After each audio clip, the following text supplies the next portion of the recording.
Salut à tous les amis. On se retrouve aujourd'hui pour parler de Shirai-san, un film d'horreur japonais sorti au Japon en janvier 2020, écrit et réalisé par Adachi Hirotaka. Le film va nous raconter l'histoire d'une malédiction, celle de Shirai-san, un spectre qui va poursuivre et exécuter tous ceux qui ont le malheur d'entendre son nom en leur faisant exploser les yeux. Oula. Ah bah oui, moi du coup je suis foutu puisque j'ai entendu son nom, mais bah vous aussi du coup, bah désolé. Désolé. N'oubliez pas de vous abonner avant qu'elle arrive.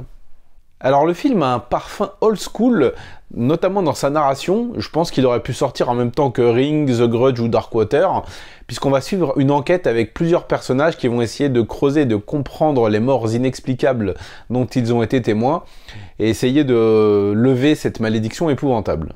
On va vraiment être dans les codes classiques de la J-horror, avec ce spectre féminin qui, comme par hasard, a des longs cheveux noirs, gras et sales, qui va se déplacer d'une certaine manière assez inquiétante et angoissante, il est vrai. Et on va suivre une poignée de personnages qui ont perdu un proche à cause de cette malédiction et qui vont tenter de survivre eux-mêmes.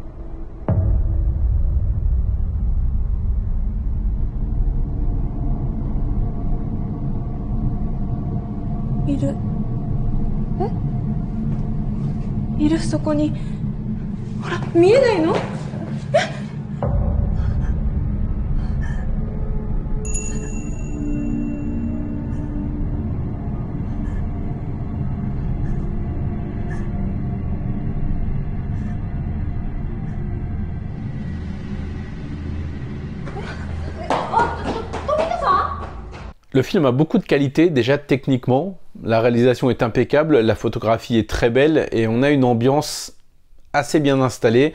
On a pas mal de plans sur la campagne japonaise où nos héros déambulent, avec ces plans dans la forêt où, vous savez, sur les bords des routes avec les corbeaux qui passent au-dessus et qui lancent leurs cris. C'est assez classique mais ça fonctionne assez bien. Les scènes d'horreur aussi sont assez réussies pour la plupart.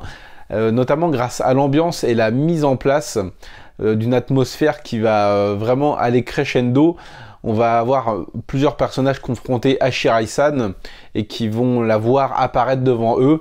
Et on va vraiment avoir une tension très très bien construite et des scènes assez angoissantes, notamment quand ils essayent de lui échapper. Malheureusement, ce sur quoi elle débouche s'avère assez décevant, puisqu'on va nous montrer assez frontalement Shirai-san, et au lieu de privilégier les maquillages qui, selon moi, auraient bien mieux fonctionné, ils ont utilisé des plans en images de synthèse, notamment pour lui faire les yeux qui sont extrêmement gros, comme ma bite, mais ça fonctionne pas franchement.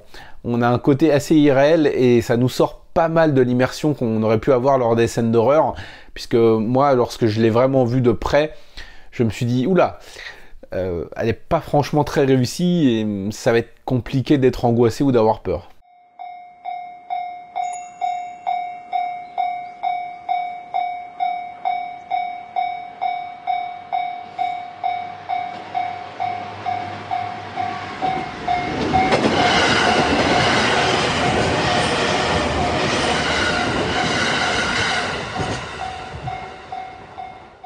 Les scènes où cela fonctionne le mieux, c'est quand même quand elle est filmée d'assez loin, même s'il y a une scène ou deux où le concept est vraiment assez anxiogène, puisque pour échapper à Shirai-san, il faut la fixer un très très long moment et surtout ne jamais détourner le regard.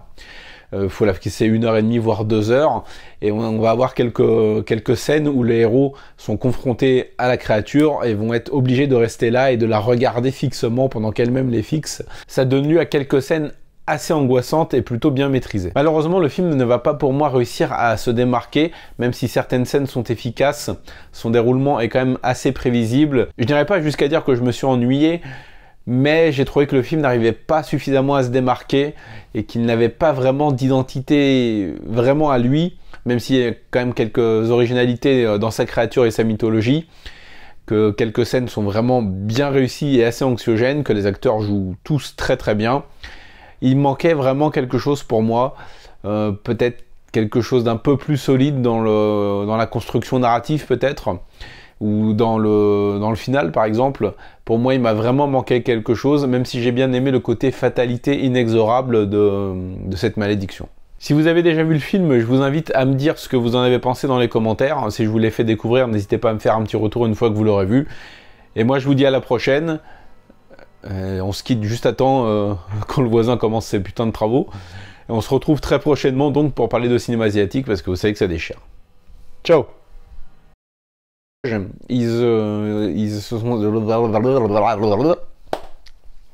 veut dire que je baisse ta mère en...